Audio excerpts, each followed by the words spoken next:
and welcome to the Kamen Brave Legacy Gamer level 100. And boy, what a mess of a figure, because the cape isn't the only problem with this figure.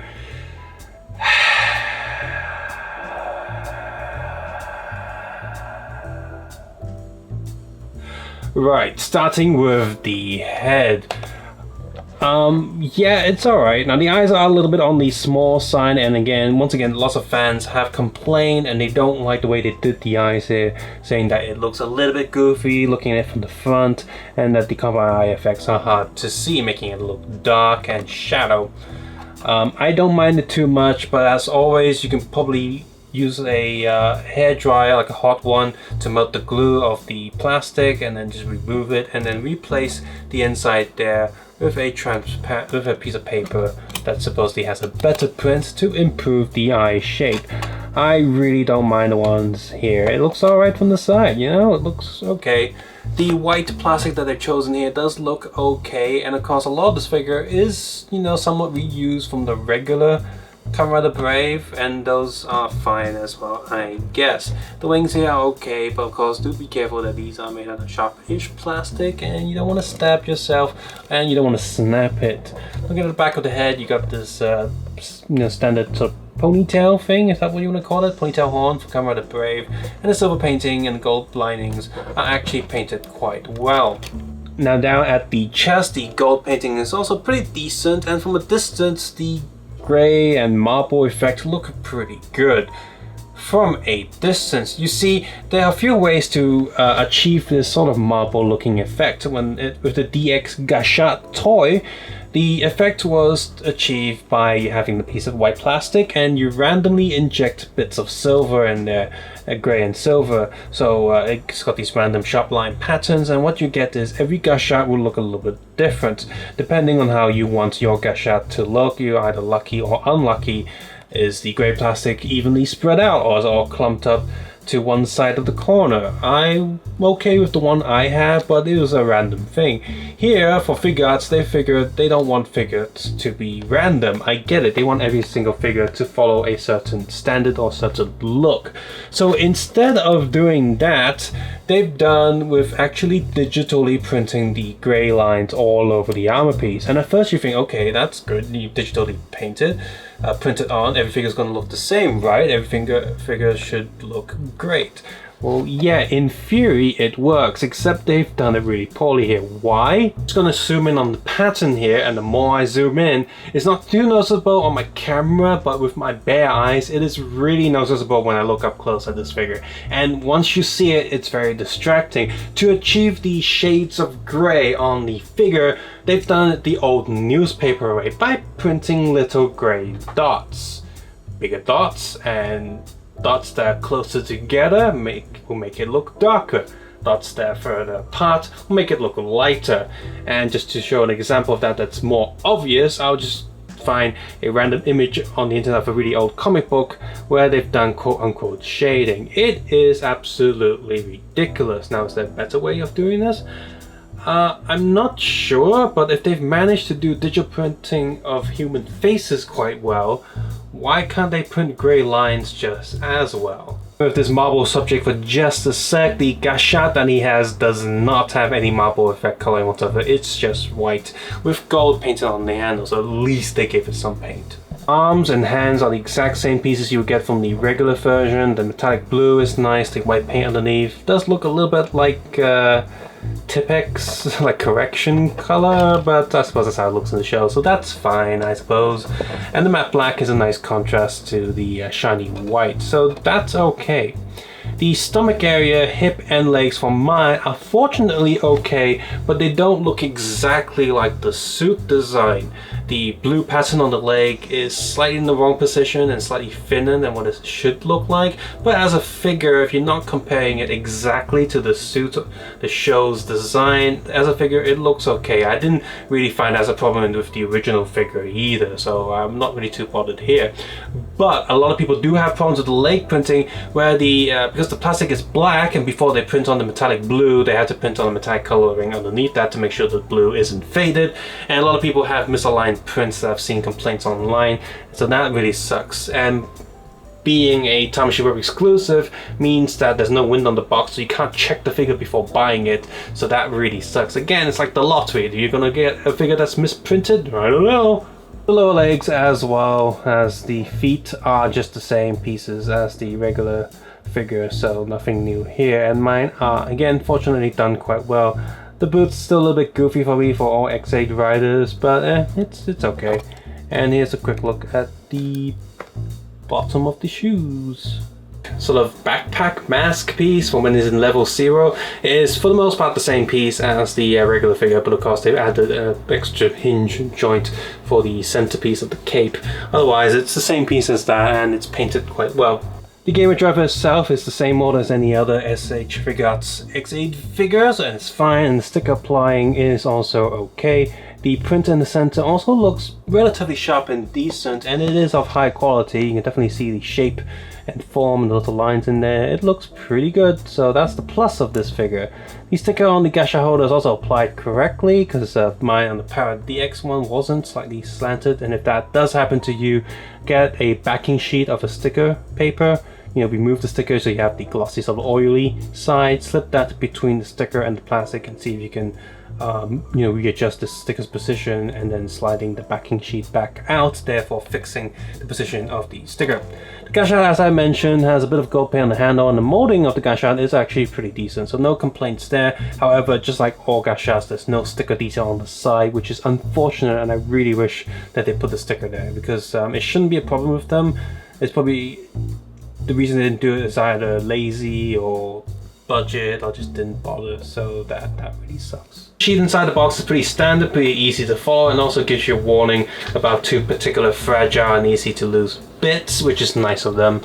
So yeah, that's that. Accessory-wise, aside from the fist already attached to the figure, you also have 2 flat open hands for him to say like, prepare to do the surgery and all that. He has really spray open hands that are also used for pushing the A and B buttons on his weapon. He has the weapon holding hands, of course, and a pair of relaxed hands that are slightly different from other figures, because the fingers are slightly positioned slightly differently to, you know, match his character. And of course you have his sword. Now this sword for the most part is the same as the sword that you would get with the regular figure. However, instead of having the sword being one side ice and one side fire, you actually have double side fire as a replacement piece, and this one is a full ice one. But of course, since the joint is still a round peg, you can still like rotate this if you want to do that. And of course the gacha fits in the gacha slot of the accessory quite well, just like it should. Doesn't really fall out anything, and the gacha itself is also quite secure in the gamer driver itself. The paint detailing, paint job on the accessory is quite nicely done here, and mine doesn't really have any print or paint issues at all. And it's just going to look on the other side. Alright, let's get on with articulation. Despite having a big, chunky and bulky armor, its articulation isn't hindered too much. So head can go back, forward, sideways, sideways, pretty much just like the regular figure. And of course full rotation. Actually moves really smoothly, that's nice. Especially when you got sharp bits on his helmet. I don't really want the head to be too tight. I'm constantly poking myself on the sharp bits. Yeah, these pieces are hard plastic, so be aware and try not to snap them. And here's where it gets annoying. So let's just look at the back first. So first of all, these 2 pieces there, these are all little ball pegs, so you can somewhat get out the way if you need them to. And these 2 cape pieces, they're all ball pegs attached to the upper arm. And yeah, they don't articulate too well, meaning if you move the arm up, this is going to happen. What the hell is this? This is not on. Whoever approved this design should be fired from the design part of the job. Aside from that, the arm has the usual SS Figuarts double shoulder joint there, and the shoulder pads themselves are actually quite secure. I'm not really sure. They're attached to the upper arm, and they have a little ball peg, which seems to which affects the cape joints as well. That's really dumb. And I think this one's just come loose for no reason. It's not broken or snapped off anything, it's just loose.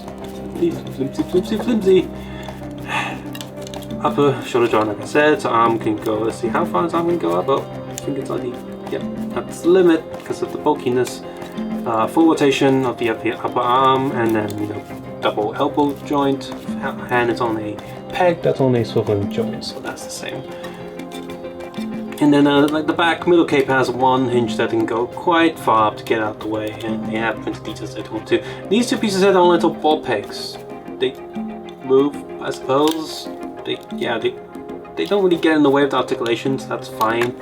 So it's also could go back, go forward quite a bit, and then his legs can go up, sideways, back, double knee joint, and that can bend really well. Foot joint, 45-degree foot joint, and feet can go sideways, and yeah, there we go. The base body of this figure is actually pretty good, and if you don't have any quality control issues, it is actually a nice figure. The clutch is good, the plastic is decent, and the coloring is also nice as well. Unfortunately, it's the other bits that are completely awful. The cape is one thing, and I suppose I would do a video later replacing the cape with soft fabric and wirings and see how that goes. Not sure when I'm gonna get that video out. I'll try and do it like as soon as I can, but a lot of other people have done it. You can see samples online if you just have a quick search, and once you replace it with a fabric cape, it looks much nicer. And with regular Figuarts, like something like Batman or the new Hope Darth Vader's coming out soon, a lot of figures are using soft material, as well as Eternal, the new version. Why are they using hard plastic here? It makes no sense whatsoever. It just gets in the way, and the way they've attached it is also really poorly done. Most standard poses are okay, but the point of getting a Figuarts is you're not just going to do standard poses. You're going to do like many things with your figure, and not only do the capes like look awkward under certain poses, it also means that without detaching them, your figure can potentially not sit down because the capes just get in the way.